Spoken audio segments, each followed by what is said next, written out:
عمري ما شفت ثعلب غريب بالشكل ده، كان بيستفز فخ عملاق بجنون، ولما كان خلاص هيسيبه الفخ فجأة قفش، وده ضايقه جدا. بعد شوية خبط جهله بفكرة، طالما الفخ مش عايز يشتغل لوحده يحط ديله جواه.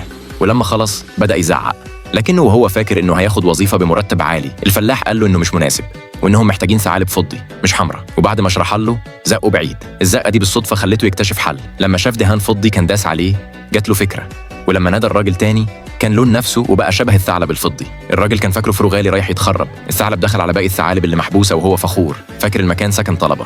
في اللحظة دي ثعلب تاني قال له الحقيقة، كلهم اتخدعوا بإعلان المرتب العالي، والبشر جايبينهم هنا علشان يقتلوهم وياخدوا الفرو. لكنه ما صدقش وفكر إن التاني بيخوفه علشان ياخد الوظيفة، ومع ذلك مثل إنه مقتنع وسأله عن الهروب. الثعلب الفضي عض المبرد لحد ما عملوا مفتاح، وقال إنهم هيهربوا أول ما الجرس يدق بالليل. جه وقت الهروب، أول ما سمعوا الطلقة الثعالب فتحوا الأبواب. الثعلب الفضي فتح له وقال له يهرب معاه، بس هو بطأ. وبعد ما كلهم خرجوا رجع بسرعة، رمى المفتاح بعيد وفكر إنه كده بقى لوحده في الوظيفة. لكن لما شاف لفتة للبيع وسمع صوت سن السطور بدأ يصدق. مرعوب قعد يدور على المفتاح اللي كان رماه.